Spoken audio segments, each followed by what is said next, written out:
बहुत बाद में यहाँ आए, इसके लिए हम जरूर क्षमा चाहेंगे। हालांकि हमको इसके बारे में बहुत पहले से पता था। यहाँ पे हमारे अभी भी देखते हैं कुछ पुराने विद्यार्थी यहाँ बैठे हुए हैं, हमको इनको पढ़ाए हुए हैं यहाँ पे, तो बहुत पहले से हम इस संस्था के बारे में जान रहे थे। और आपके सबके, हम सबके, मनीष भी आपसे सबको, जैसे ये लोग मिलना चाहते थे हम लोग भी मिलना चाहते थे, लेकिन ऐसी क्या व्यस्तता रहती थी। और स्वामी विवेकानंद का ही बात याद आता था कि अपने कार्य के प्रति इतने खो जाओ कि कुछ यादें न रह जाए। और हम लोग पढ़ाई में ऐसा न खो गए कि यहाँ से कुछ दूर हमारा कोचिंग से उस पार, कितना दूर है यहाँ से, 2-3 किलोमीटर वहाँ से, लेकिन इतना व्यस्तता रहेगी कि समय लग गया आते में। लेकिन खैर आप लोग ऐसे, आप लोग के जो स्लम एरियाज में आप पढ़ाते रहते हैं, ये सब चीज़ हम लोग को बहुत पता रहती थी, क्योंकि हमारे पास जो बच्चे आते थे, जो क्लास में बच्चों को पढ़ाते थे, तो वो हमसे कहते सर ये क्लास मेरा छूट गया, थोड़ा एक बार दोबारा समझा दी थी। उसका एक डांटे हमको, तो छूट कैसे गया? कहा सर हम उस दिन हम स्लम में गए थे पढ़ाने के लिए, तो वहाँ थोड़ा सा कुछ बच्चे थे, उनको पढ़ाते पढ़ाते मेरा लेट हो गया। तो सोचिए एक छोटे बच्चों के अंदर कितना उत्साह है पढ़ाने के लिए, जहाँ हर इंसान की अपनी अपनी एक पहुँच होती है। तो हमको लगता है जहाँ ये गायत्री परिवार शिक्षा को लेकर पहुँच पा रहा है, वहाँ शायद कोई ना पहुँच पाए। उस एरिया में जिनको सब लोग छोड़ देते हैं, पढ़ने वाले लोगों के लिए, जिनके पास पैसे हैं, धन दौलत है, बैकग्राउंड ठीक है, उनके लिए तो सब हो जाते हैं, लेकिन जो एकदम समाज में दबे कुचले लोग हैं, उनके लिए गायत्री परिवार है। तो आप सब कहीं ना कहीं स्वामी विवेकानंद के उस अधूरे सपने को पूरा करने में लगे हुए हैं यहाँ पर। और यहाँ हम इस पूरे व्यवस्था को एक बार दोबारा धन्यवाद जरूर कहेंगे। आपको भी सर बहुत बहुत धन्यवाद। और हमारे मित्र, हमारे निशांत रंजन सर, ये आए हमारे पास, कहें कि सर आपको, आप हमारा निमंत्रण स्वीकार कीजिए। हम कहें देखिए अपने परिवार में घर जाने के लिए अपने परिवार में किसी को निमंत्रण नहीं दिया जाता है यहाँ पे। वो हमारी कार्य व्यस्तता रही, जो हम क्षमा चाहेंगे इसके लिए कि जो हम ना आ पाए, लेकिन ये हमारा अपना परिवार है यहाँ पे। और लॉकडाउन में जैसे बता रहे थे आपको कि लॉकडाउन में आप लोगों ने इतनी सेवा किया, हमें भी बहुत पता, मतलब कुछ बच्चे ऐसे थे लॉकडाउन में कि जहाँ पे लोग खाना देने में अपने रिलेटिव को डर रहे थे। यहाँ ऐसा भी हो गया था लॉकडाउन में, जब कोरोना आया था, कि किसी के घर में मृत्यु हुई है, वो उठाने के लिए कतरा रहा था वहाँ पे। वैसे वैसे जगहों पे जहाँ कोई नहीं जा रहा था, वहाँ जाके आप लोगों ने खाना पहुँचाया। ये इस बात का प्रमाण है कि यह देश एक दिन जरूर बदलेगा, और अब युवा ही बदलेंगे इस चीज़ को। और कोई भी संस्था जब शुरू होती है तो बहुत लोग टांग खींचने वाले आते हैं, और ये भी संस्था जब शुरू हुई थी तो टांग खींचने वाले आए थे, लेकिन धीरे धीरे टांग अंगद की तरह जम जाता है, खींचने वाले खींचते रहे, कुछ नहीं होने वाला है यहाँ पे। तो अब ये टांग अंगद की तरह जम चुका है। अब जो इस टांग को, अब कोई कुछ नहीं बिगाड़ सकता इस संस्था को बस। लेकिन कोई भी संस्था, खास करके जो शिक्षा से जुड़ी होती है, वो तभी आगे बढ़ सकती है जिसमें उस संस्था से जुड़े लोग जब संस्कार वाले हों, अध्यात्म से जुड़े हों, अपने काम के प्रति ईमानदार से हो। अपने, अगर आप अपनी काम के प्रति ईमानदारी नहीं रखिएगा तो ये संस्था कोई भी बेहतर कितनी भी क्यों ना हो, जब आप यहाँ से जाइएगा तो आपसे किसी भी संस्था का परिचय होगा। IIT, IIM, एम्स, इन संस्थाओं को किसने आगे ले गए? वहाँ पे पढ़ने वाले विद्यार्थी, वो लोग आगे ले गए। तो इस संस्था को भी कौन ले जाएगा? आप लोग ही लेके जाएंगे। इस देश को भी कौन लेके जाएगा? आप लोग ही लेके जाएंगे यहाँ पर। और युवाओं के पास अथाह शक्ति होती है, और आप लोग बस उसको सदुपयोग में लगाइए। और देखिए स्वामी विवेकानंद की बातों को अगर आप गहराई से देखेंगे तो वो निरंतरता आगे बढ़ने के लिए कहते थे कि तुम दौड़ो, नहीं दौड़ सकते हो तो चलो, नहीं चल सकते हो तो रेंगो, कुछ भी करो, लेकिन रुको नहीं। रुकने का ही दूसरा नाम मृत्यु होता है। तो आपको किसी भी क्षण रुकना नहीं होता है। आजकल युवा लोग होते हैं पढ़ाई के प्रति, देखिए आपका एक जिम्मेदारी है पढ़ाई के प्रति भी। यहाँ जो आपको अध्यात्म मिलता है वो एक चीज, वो एक ऐसी चीज है जो आपको यूनिवर्सिटीज में, कॉलेज में, या हम लोग के पास क्लास में आएंगे तो शायद वो चीज ना मिले आप लोग को, क्योंकि हम लोग का अपना सिलेबस होता है, हमारी अपनी मजबूरी है। लेकिन वो जो कमी रह जाती थी संस्कार शालाओं में आके आप लोग को, ये एक सौभाग्य आप लोग का जो आप लोग को यहाँ मिलता है, इसका सदुपयोग कीजिए और इसको दिनचर्या में अपनाइए। जैसे कहते हैं कि जो आप अपने एरिया में जो गरीब बच्चे हैं, जो नहीं पढ़ सकते, उन्हें पढ़ाइए। देखिए पढ़ाने का सबसे बड़ा फायदा क्या होता है ना, शिक्षा एक मेहंदी की तरह, जो दूसरे के हाथ में लगाएगा उसका हाथ भी लाल हो जाता है, उसके हाथ पे भी रंग आ जाते हैं। तो आप अगर किसी और को पढ़ाते हैं तो आपको पता ही नहीं चलेगा, उसी दौरान आपके अंदर भी उसका रिवीजन हो रहा है और आपके अंदर भी एक सुधार हो रहा है। और शिक्षा बांटने से ही बढ़ती है। यहाँ पर जो नहीं पढ़ सकते उनके लिए आप लोग जरूर काम करते रहिएगा, और चाहे कोई कितना भी रोकने आए। हमको याद है 2019 में, 19 का समय हमारे जीवन का सबसे उटपटांग समय था। बाप रे बाप हम सोचते तो चारों ओर से नौटंकी पे नौटंकी हो गया था यहाँ पे।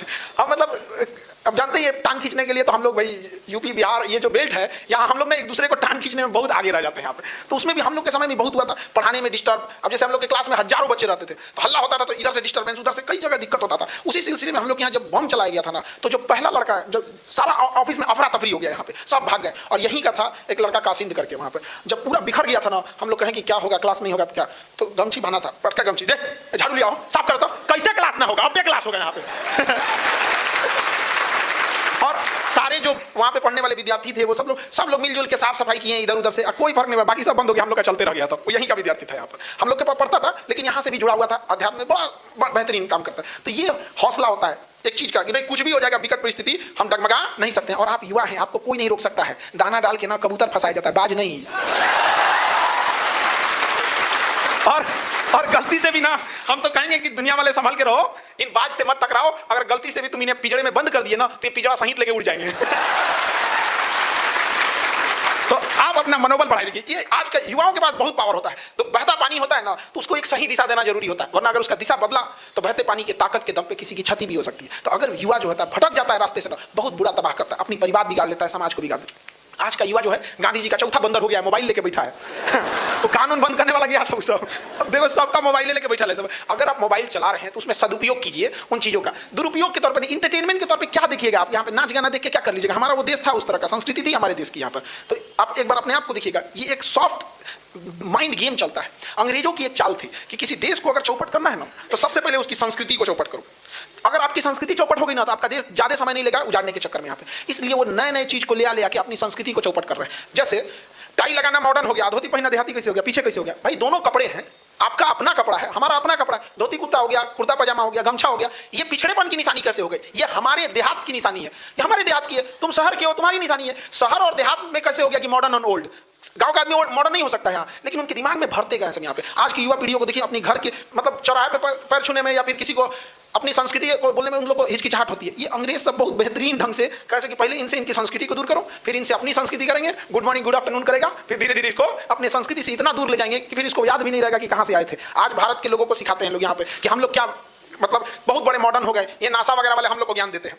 आप जब हम लोग पढ़ाते हैं अंतरिक्ष के बारे में, एस्ट्रोनॉमी, जब हम लोग खगोल के बारे में पढ़ाते हैं तो वहां हम लोग बताते हैं कि पृथ्वी के बाद मंगल ग्रह है, मंगल के बाद ना बहुत सारे ग्रहों के टुकड़े हैं, छोटे छोटे ग्रहों के टुकड़े जिन्हें क्षुद्र ग्रह कहते हैं, और ये गिर जाएंगे ना तो पृथ्वी अंत हो जाएगा। एगो गिरा था इजिप्टा नाम का, डायनासोर मर गया सब, एगो गिरल था, और ऐसा करोड़ों है सब, और उसको रोक के रखा है बृहस्पति ग्रह। बृहस्पति ग्रह को रोक के रखा है, खींचता है ताकि पृथ्वी पे ना गिर सके। और वही बृहस्पति को इसलिए वैक्यूम क्लीनर कहा जाता है, क्योंकि वैक्यूम क्लीनर खींच लेता है। और बृहस्पति को एक चक्कर लगाने में 12 साल लगता है, और हम लोग 12 साल पे कुंभ का मेला लगाते हैं। 12 साल पे आता है कुंभ, और नासा वाला हम लोग को सिखा रहा है। अरे बला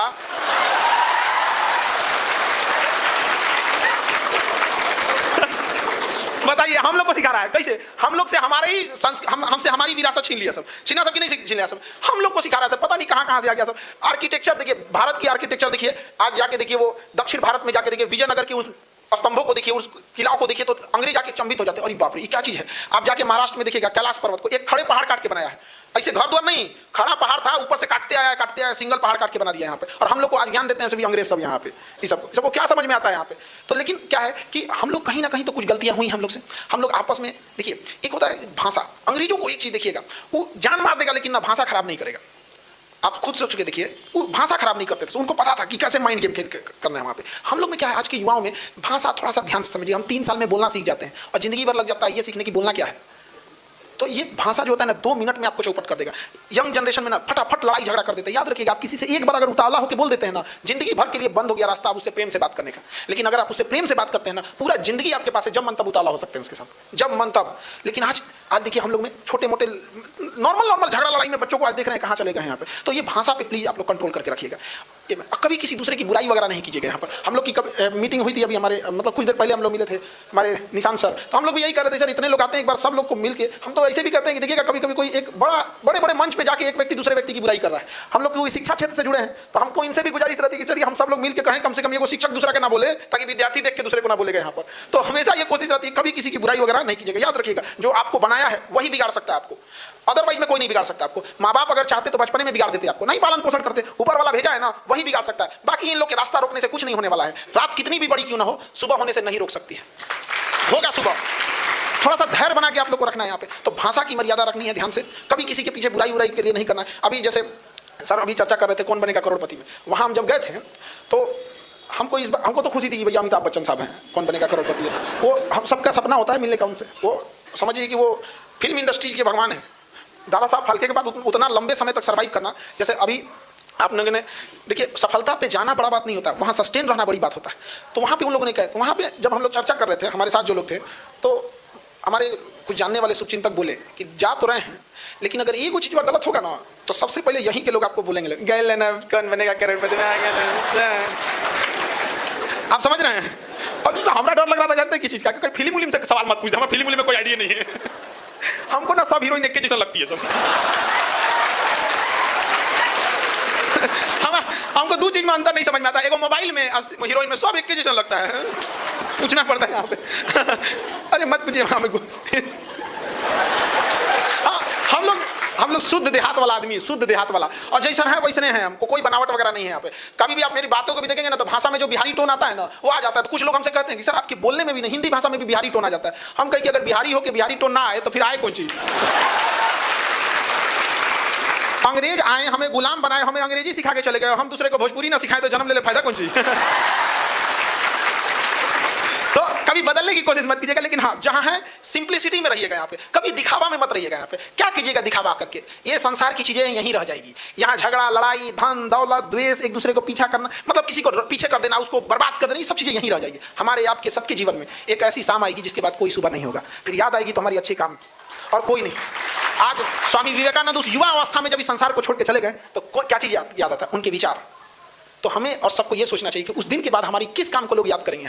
इसलिए कभी किसी के टांग खींचने के पीछे मत रहिएगा। हम लोग पीछे क्यों हो गए? हम लोग ना 10 आदमी आगे बढ़ता है तो 20 गोकरा पीछे खींचता है कि नहीं? अच्छा, इतनी बेहतरीन संस्था आपकी गायत्री परिवार युवाओं को क्या सिखाता है? यही ना कि भाई आप नशा मत कीजिए, अध्यात्म की ओर बढ़िए, सदुपयोग कीजिए समय का। एक रोक टांग खींचेगा, देखिएगा ना ऐसे क्या करने जाते हो। अरे भैया एक बार बोलो उससे कि काहे इतना फोन चलाते हो, मना करो। आप समझ रहे हैं ना यहाँ पे? तो हर समय में, इसलिए आप सारे बच्चों से कहते हैं कि कोई कुछ बोले तो उसको ज्यादा गौर से मत लीजिएगा। ये वही देश है, ये वही संसार है जिसने माँ सीता को अग्नि परीक्षा में बैठाया था। हमारी आपकी क्या औकात है? आप सोच सकते हैं भगवान को नहीं छोड़ा लोग ने। आप कल्पना कीजिए यहाँ पे क्या हाल हो गया था यहाँ पे। तो ज्यादा ही लेकिन युवा लोग जो हैं अपनी शक्ति का उपयोग किए, पढ़ाई लिखाई के प्रति प्रेरित रहिए। देखिए एक समय आएगा ना, समय के बाद कुछ चीजें जो होती हैं अगर समय बीत जाएगा तो उसको आप दोबारा नहीं संभाल पाइएगा। अभी के समय में ना मैनेजमेंट किस तरह से करना है, टाइम मैनेजमेंट, आपको फैमिली को भी ध्यान देना है, पढ़ाई को भी ध्यान देना है, समाज भी ध्यान देना है, अपने फ्यूचर के लिए भी प्रेरित रहना है। क्योंकि एक समय जब ऐसा आएगा ना, जब आपके ऊपर जिम्मेदारियां आएंगी तो फिर आपको समझ में आएगा कि जो समय हम गंवा दिए वो दोबारा लौट के नहीं आ सकता। समय, टेक्नोलॉजी और पैसा, इस सब चीज से हमेशा संयम बना के चलना चाहिए। अगर हम टेक्नोलॉजी को छोड़ दें तो फिर बर्बाद हो जाएंगे यहाँ पर। आप इसका सबसे ज्वलंत एग्जांपल समझिए, जब आज से 70 का दशक था तो हम लोगों ने ना मिसाइल टेक्नोलॉजी में अपना पूरा फोकस लगाया, लेकिन हवाई जहाज बनाने में नहीं लगाया। आज 50 साल बाद दुनिया में सबसे बेस्ट मिसाइल हम लोग बनाते हैं, लेकिन हवाई जहाज कोनो काम का नहीं। ड्रोन ना बना पा रहे हैं लोग बढ़िया, चाइना से खरीद के आ रहा है वाला ड्रोन। अब हम लोग से कहते हैं बाइकआउट करो। अरे भैया बाइकआउट करके जाए कहाँ? आप भारत में बना दीजिए। हम लोग देखिए, हम लोग भारत वालों को कोई देश प्रेम ना सिखाए, हाथ जोड़ के कहते हैं सब लोग से, हमसे ज्यादा देश प्रेम नहीं सिखाए कोई। 100 मीटर मोदी जी चले थे लक्षद्वीप पर, चले थे ना, मालदीव लोग भूल गए कि नहीं भूल गए यहाँ पे? तो हमें प्रेम ना, देश प्रेम ना सिखाए, लेकिन हमारे पास लक्षद्वीप था ना जी। अब आप ले आके कहिएगा पटना के जगह आओ, पटना घूमो, मालदीव भूल जाओ। हमारे पास था कि नहीं? तो हम लोग के पास अगर उस तरह का विकल्प रहे तो हम जरूर अपने देश के लिए काम करेंगे। यहाँ पर हम युवाओं को कौन समझाता है भैया यहाँ पे, लेकिन विकल्प ही नहीं रहता है। तो टेक्नोलॉजी जितनी बेहतरीन